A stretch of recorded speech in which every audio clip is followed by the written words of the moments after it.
everybody, this is Jorge from Mexicali Fish Keeper. I'm here again with another video to try to help you guys understand how it is that I do my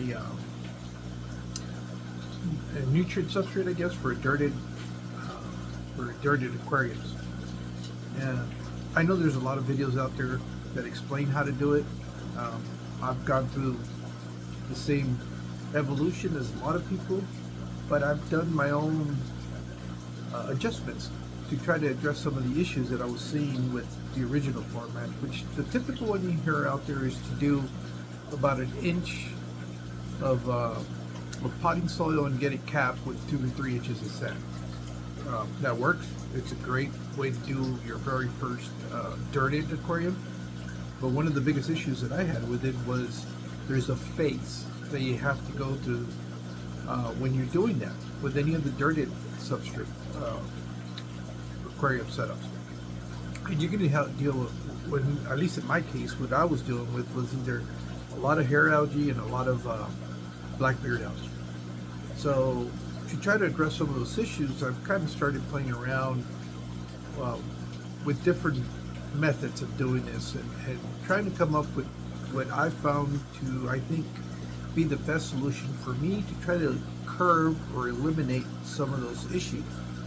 And the biggest thing is when you're doing a dirted aquarium and you're using the traditional 1 inch and 2 or 3 inch cap on it, is that what I discovered in my situation was you ended up still having a lot of nutrients leaching their way into the water column, which was what caused a lot of the issues as far as the hair algae and the blackbeard algae. And it's not that there's anything wrong with that, it's just a process that the aquarium is going to go through to achieve a balanced one. So to try to expedite that, I've come up with my own mixture that I use for my dirty aquariums, and that's what I'm going to share with you guys right now. So let me turn the camera around and show you some of the products that I use, and then I'll show you how I go about mixing them together to create my dirty substrate. So come on, let me turn the camera around. Here are some of the basic items that I use, and a lot of this stuff is stuff you can gather relatively inexpensive and make quite a bit of substrate. Of course, for me, this works out great because as you guys can see, I have a lot of aquariums, so it just made more sense to be able to buy product that would allow me to generate quite a bit of this substrate. And as you guys can see here, it's a mixture of all of these ingredients. The only thing I don't have right now would be just the substrate from the aquarium, whether it was sand or gravel, that I like to mix in with it.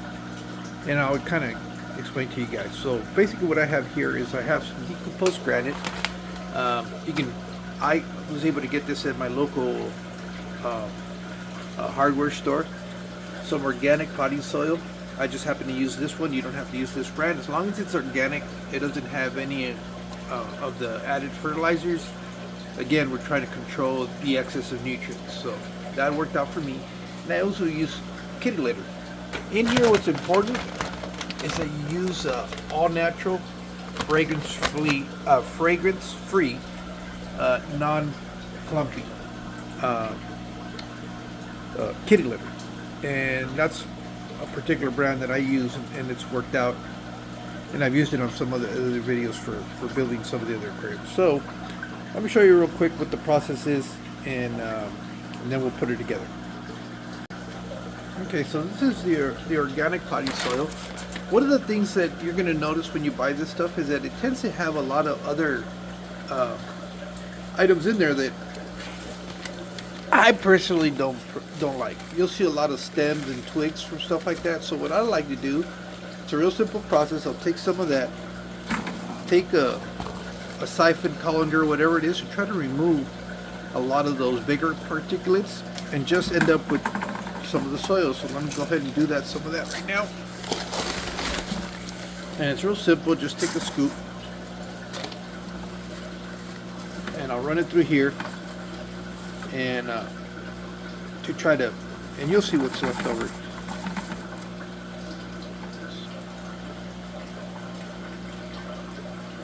It's kind of been sitting outside for a while, so it's a little bit drier than you normally, the stuff you get from the store.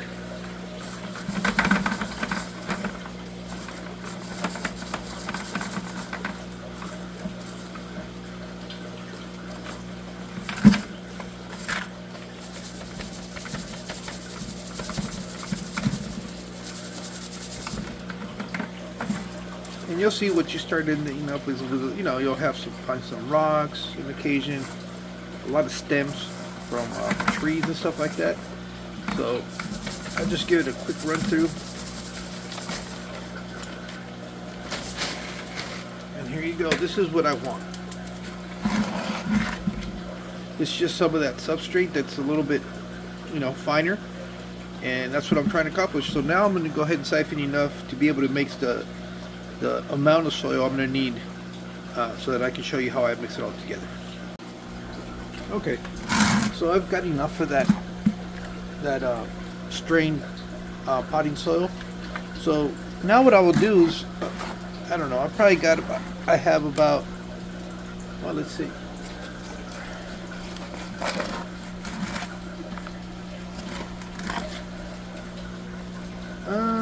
If I had to guess, there's about three cups or 3 containers. So basically what I'm looking to do is like a mixture, and what I'm trying to do in reality is trying to reduce some of the excess nutrients. So I like to cut my substrate. So what I'll go ahead and do is I'll add a couple of I'm going to say it's about four cups or 4 deli containers of potting soil. So I'll take a couple of cups of the decomposed granite and add it to here. So let's go do that. Now, decomposed granite. This stuff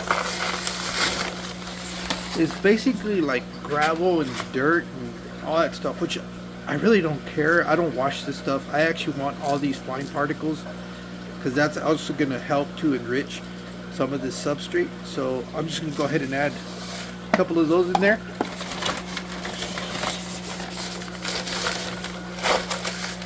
I've known people that use this stuff as just as potting substrate, and you know, because all these fines eventually are also going to add to the nutrient in the soil. So let's add, that wasn't too quite full, so let me grab a little bit more. So, and all of this is just it's by feel, really. There is no recipe that 100%. So what I'll do is I'll mix this stuff in together. I also like to add some of this because it's got a little bit of that gravel that you see there, and it's going to help prevent this from compacting too much. So when you have some of the plants in there, the roots will be able to get through there. So have some of that, and then we'll add a couple of the kitty litter. Now, here's something that I think I've accidentally, and here's the kitty litter itself. I also don't rinse this. I don't care about rinsing. You see all that dust. We'll take 2 of these. What I was saying about the kitty litter, one of the,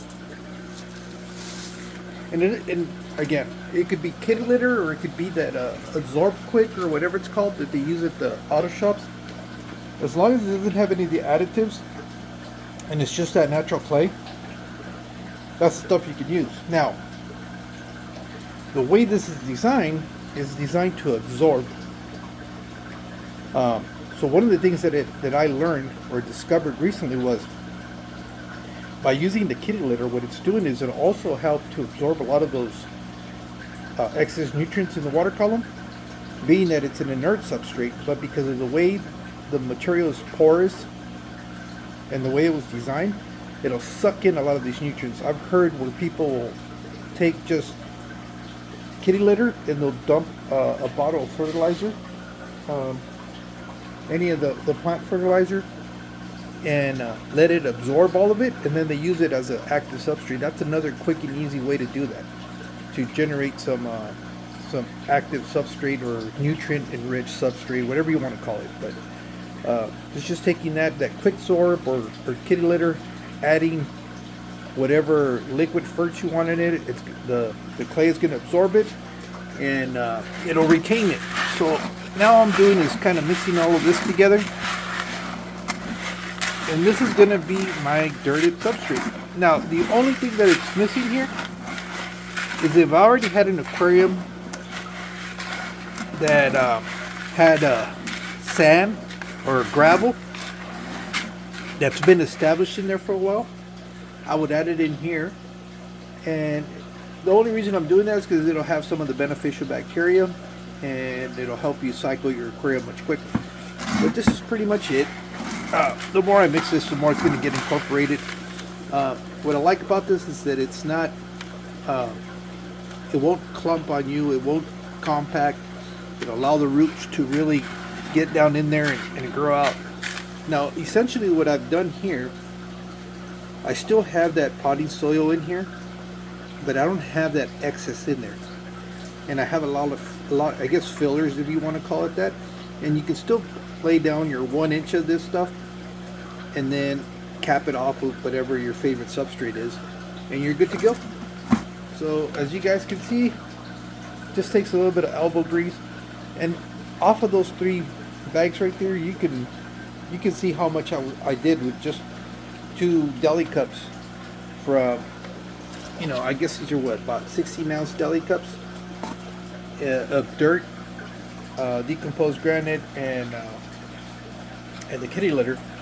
We'll say 4 parts soil, 2 parts decomposed, 2 parts kitty litter, and it made this much, about a quarter of a bucket.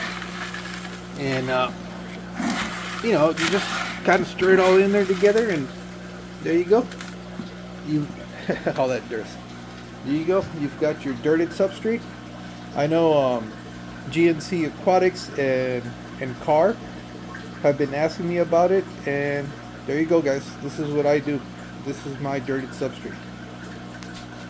Hopefully you guys find that useful and have success with it. I know one of the biggest things that I've putting the camera back on the stand. Nope. One of the biggest things that I've gotten from this, or that I've really, the reason why I really like it, is because I noticed that when I do it like this, I don't have a lot of that algae outbreaks that you're going to get. You're still going to get some hair algae, but it's nowhere near the amount of algae that you would get when you do a regular dirted substrate. So hope you guys can use that, and you know, see you guys on the next one. You guys take care. See you later.